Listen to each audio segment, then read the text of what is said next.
Chapter 1 The Lie of the Fairy Tale. Opening hook, setting the stage with Diana and the Spencer myth. What if I told you everything you think you know about Princess Diana's family tree is not the whole story? We've all been told the fairy tale. The shy young woman with luminous eyes who captured hearts across the world. The kindergarten assistant who became a princess. The fashion icon who defined an era. The world pointed to the Spencers, a family of prestige, wealth, and aristocratic Polish. They seemed the perfect background for the princess of fairy tales. But the Spencers were only the mask. Behind that mask lies something far darker, far older. Because Diana's bloodline wasn't just aristocratic, it was royal. Royal in a way most historians preferred to bury. Diana carried the blood of the Tudors, the dynasty of Henry VIII. The line of wives cast aside, queens beheaded, religious wars, betrayal, and rivers of blood. We're taught that the Tudors ended with Elizabeth I, the Virgin Queen, in 1603. But history's official story often hides the inconvenient truths, and Diana herself was living proof of that truth. This isn't just the story of a princess. This is the story of a curse that began 500 years earlier with a young woman named Mary Tudor who chose love over duty. And that choice, echoing across generations, would leave a legacy of blood, betrayal, and tragedy. A legacy that lived on in Princess Diana herself. Chapter 2 Mary Tudor, the Pearl in Chains. Mary Tudor's forced marriage, widowhood, and forbidden love with Charles Brandon. Mary Tudor was not the queen known as Bloody Mary. She was Henry VIII's younger sister, known across Europe for her beauty, golden red hair, a fierce spirit, and eyes that could charm or scorch. Henry adored her. He called her his pearl, but pearls, as we know, can be locked away. At just 18, Mary was forced into marriage with King Louis XII of France, a man old, frail, and nearing death. The marriage wasn't about love. It was about politics. Imagine her, young and vibrant, trapped in the cold, suspicious halls of a foreign court surrounded by whispers. But fate intervened. After only 82 days, Louis was dead. Mary was widowed, and for a brief moment, free. But in Tudor England, freedom for a princess was only an illusion. She knew her brother Henry would never allow her to choose her own husband. She was not his sister, she was his bargaining chip.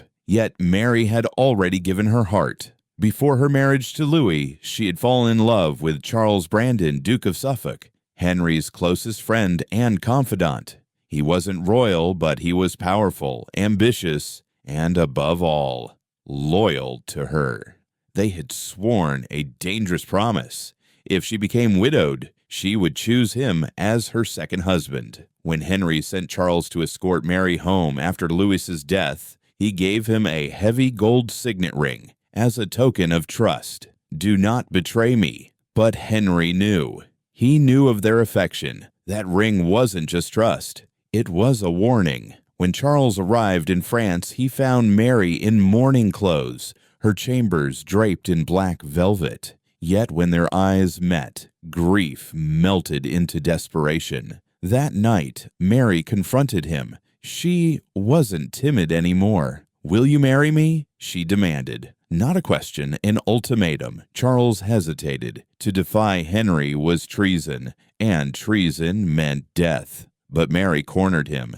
If he refused, she would tell Henry that he had betrayed her. He was trapped between two dooms, the king's wrath if he obeyed, or the king's wrath if he defied. So, in a tiny chapel outside Paris, with only a trembling priest and a few frightened servants as witnesses, they risked everything. Charles slid a borrowed ring onto her finger. At that moment, the doors burst open, a gust of wind snuffing out half the candles. A sign, they believed, of what was to come. They were married. They were doomed. The king's wrath. The return to England. Henry's fury and their punishment. The voyage home was a nightmare. Every creak of the ship sounded like the axe sharpening. Every crashing wave felt like Henry's fury pounding closer. They wrote desperate letters, Mary pleading with her brother's affection, Charles begging Cardinal Wolsey, Henry's ruthless advisor, for mercy. They offered everything, Mary's dowry, her French jewels, their entire fortune. But when they landed at Dover, there were no banners, no cheers, only silence. Officials greeted them coldly, treating them not as nobles, but as criminals. A stable boy even slipped them a crude drawing of the Tower of London, 2 figures on the scaffold. Everyone expected their execution. In London they were separated, Mary placed in lavish chambers but locked in,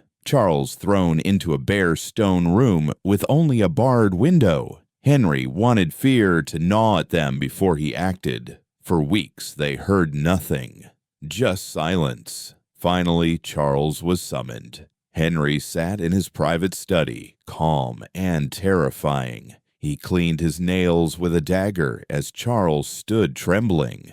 "To marry my sister without consent," Henry said coldly, "is treason. And treason means death." Then he smiled. "But your life is worth more to me in debt than your head on a spike." The punishment was brutal. They would repay every coin of Mary's dowry. They would sign over the income of their estates. And, worst of all, they would be forced to remarry, publicly before the entire court, kneeling before Henry like servants begging forgiveness. Their love would not be remembered as defiance. It would be displayed as humiliation. Their children, Henry declared, would live only by his permission. They would inherit nothing, hold no royal claim. They would be bound forever to his crown. It was Henry's revenge, not just on them, but on their descendants. The Grey Sisters' curse, from Frances Brandon to Lady Jane Grey, Catherine and Mary, tragedy upon tragedy. Mary Tudor and Charles Brandon had children. Their daughter Frances married Henry Grey, Marquis of Dorset. Together they had 3 daughters, Jane, Catherine, and Mary. And through them, the curse deepened. Jane, brilliant and bookish, became the 9 days queen. At only 16, she was forced onto the throne by ambitious nobles who wanted a Protestant heir. Jane begged not to be queen. She wept. She prayed, but no one listened. 9 days later, she was arrested. At 17, she was executed, blindfolded, searching for the block, whispering, "What shall I do? Where is it?" Moments later, the axe fell. Catherine, unlike Jane, was vivacious and charming, but she too carried Tudor blood, and therefore danger. She fell in love with Edward Seymour and married him in secret. When her pregnancy was discovered, Elizabeth I's fury erupted. The Queen declared the marriage invalid, her children illegitimate, and locked Catherine away. Separated from her husband, she wasted away, dead by 27. The youngest, Mary Grey, mocked for her dwarfism, dared to follow her heart as well. She married beneath her station, choosing love over politics. Elizabeth was enraged. Mary, too, was imprisoned, dying in obscurity. Henry's revenge had stretched across generations. Mary Tudor's descendants paid with their lives, their marriages, their freedom. The curse seemed complete. The bloodline returns. How the Tudor blood lived on hidden and returned through Diana. After Catherine and Mary Grey, the bloodline weakened. Their children were declared illegitimate, their descendants reduced to country squires and clergy. The fiery Tudor blood seemed to fade into obscurity, but bloodlines have a way of surviving. Hidden in the folds of history, the legacy of Mary Tudor and Charles Brandon slipped quietly into another family. The Spencers. For centuries, they were wealthy landowners, respectable but unremarkable. Until the 20th century, John Spencer, the 8th Earl Spencer, had a daughter, a quiet, shy girl who worked as a kindergarten assistant. Her name was Diana Frances Spencer. That middle name, Frances, wasn't chosen by chance. It was a direct echo of Frances Brandon, Mary Tudor's granddaughter. When Diana married Prince Charles, the world called it a fairy tale, a commoner entering the royal family. But it wasn't that at all. It was irony. It was vengeance. The bloodline Henry VIII tried to erase had come back, right into the heart of the monarchy. Through Diana, the blood of Mary Tudor flows again into the royal line. Through her sons, William and Harry, the curse endures, and the revenge is complete. In tying Diana to the ancient story, history is rarely a straight line. More often, it circles back. What began with Mary Tudor's defiance in a French chapel, sealed with a secret promise, still echoes today. Look at Diana, or at William and Harry, and you'll see more than the Spencers or the Windsors.